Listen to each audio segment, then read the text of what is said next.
Anna. I'm going to talk to you a little bit about potatoes today. And as you can see, I'm actually standing in front of 3 barrels of potatoes that we've already started. The best time to start potatoes is early spring, which for us in North Florida was a little while ago. It's already kind of hot here. But if you're in an area where it's just now starting to warm up, you're probably exactly at the right time to start it. So you can use potatoes from the grocery store, that's fine. All you need to do is make sure that your potatoes are sprouting a little bit before you plant them. So this one's not quite ready yet, but you notice these little eyes right here along the edge. If we can get those to sprout, which I'll tell you how to do in a minute, then you can use any potatoes like that. So what you do to get them to sprout is just stick them in a paper bag in a cool, dark place. Check on them every couple of days. Once you start to see active growth coming out of these eyes, they're ready. You do need to prepare your potatoes a couple of days before you plant them. It's not absolutely necessary, but it does definitely get you higher yields and just better results. The way to prepare them is once they've sprouted, you cut them up into pieces. You're going to have to set them aside for 2 days before you plant them. 2, maybe 3. So when you cut them up, if you've got a small potato like this one, I would maybe cut this in 2. For a large one, I would cut it into 4. And each piece that you have, it doesn't matter if they're not exactly uniform in size. What does matter is that there's some sort of active growth on it. So an eye, better yet, an actual sprout that's coming out. Once they're cut up into pieces, just lay them flat, cut side up, on a piece of newspaper, paper towel, something that is absorbent, and let them go for 2 days. This is going to let them callus over. You'll know that they're ready if there's sort of like a starchy, powdery covering on the top of them. They'll wither a little bit, and you'll get this sort of like powdery look on the top of them. Once you've got that ready, you mix up your substrate. And in the biggest planter or barrel that you can support wherever you are, or whichever you have, you want to put a few inches of soil in the bottom, maybe 3 or 4 inches, and then plant maybe up to 5 potato pieces cut side down, and then cover them with about 6 inches of soil. So these vines that you can see coming out are each growing out of a cut piece of potato. They'll get broader as they age, and as they continue to grow up, what you're going to be doing is progressively covering them. So you'll let your vines get up a couple of inches. This may take a week, and then cover it with some soil. We're actually a little bit behind schedule on covering up the potatoes in this bin. We are filming in the middle of a global pandemic right now, so soil and things like that can be a little bit difficult to come by. However, we're not panicking about this. Even if you let your potatoes go a little bit longer without covering them up, they're still going to be fine. Alright, so I've got everything here that we need to mix our substrate for the potatoes. We're going to be mixing it here in this yard cart. And it's basically just 3 ingredients. You can add some fancy stuff. We do have a potato fertilizer we're going to be adding to ours. But your basic ingredients here are peat moss or sphagnum moss, some sort of basic nutrient poor but well-drained soil, and also some compost. The main ingredient is sphagnum moss. Your mixture is going to be about 50% moss. The moss will kind of settle a little bit when you get it out of the bag.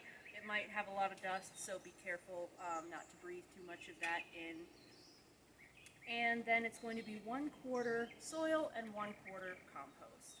You're going to mix them all together, and then we'll show you how to put them on the potatoes. Alright, so we're getting ready to mix our substrate here, and we're having to improvise a little bit because a lot of our compost is actually still processing. So we don't have any that has fully composted that we can use. So instead of having that 1/4 compost, what we're going to do is add a little bit more peat moss and a little bit more soil. The ratio is probably probably going to be about 2/3 peat moss and 1/3 soil. And we're going to supplement the nutrients that we would be getting from the compost with this potato fertilizer. This is from Winchester Gardens, but any brand should do. And I'm using about 6 ounces here in this mason jar. I'm just going to go ahead and pour this in. And then I'll continue adding my peat moss and my soil, and we'll start mixing it up.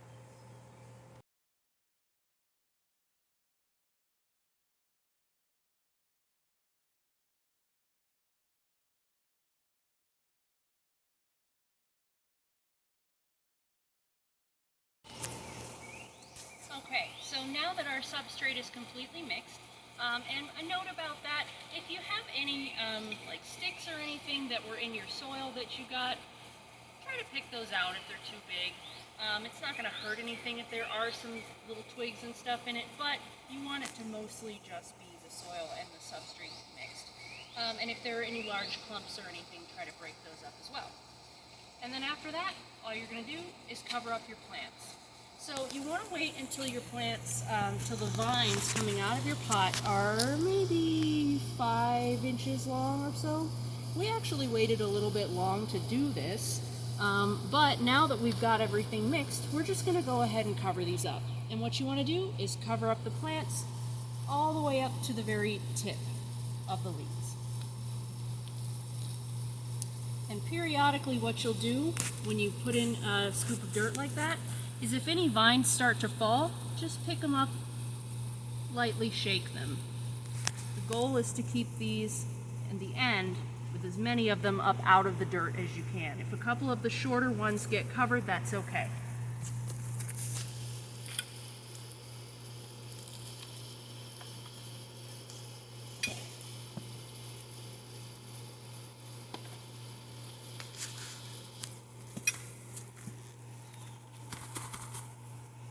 Yeah, and you can just shake the pot or the planter sometimes, and that ought to help that settle and keep your vines from getting too covered.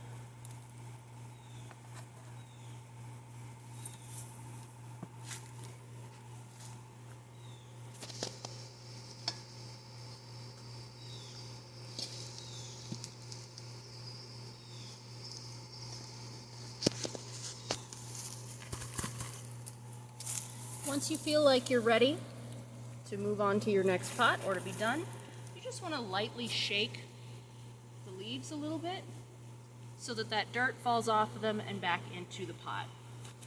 Even it out a little bit. You don't need to pack it down or anything like that. And you typically do, especially if you're in an area that gets warm like it does here in Florida, you typically do want to water these after you cover them up each time. They will continue to grow up and get taller once you get to the top of the planter. If you don't have any more space, what you'll do is let them flower, then let the vines wilt, and then you're ready to harvest. Alright, so a couple of things to know about your potatoes is that the substrate, although the recipe that we gave you is excellent, it's worked really well for us, they kind of like a lot of things. You'll notice that these pots right here are filled with straw. The first layer is the substrate that we showed you before, but we decided to do a little experiment because we've read that a lot of people do grow their potatoes in straw almost entirely. So they appear to be just as happy as our other plants. A couple of things about the placement. You want to make sure that they have a lot of sunlight. These broad leafy vines really do like to get a lot of sun. They're fairly pest resistant. But, do pay attention if you start to see holes in the leaves. You may need to treat them with something like neem or BT. And you don't really need to water them very much. If the soil or the substrate seems to get really dry, go ahead and give them water, and of course water every time you cover them. And one other thing to remember though is that they really, this is true for a lot of plants, but it's really true for potatoes, they really don't like standing water. So, if you'll come over here and take a look for a second, we've actually got these are in between some of our garden beds, and they're up on some bricks. That means that every time that we water, there's adequate drainage actually at the bottom of the pot. There are a couple of holes in the bottom, and that means that they're not ever going to be sitting in standing water. The number one cause of problems with potato plants is rot. So you want to make sure that you're not keeping these too wet when you're trying to sprout them. You want to keep them in a cool, dark place. And throughout their life cycle, you want to make sure that they do stay relatively dry.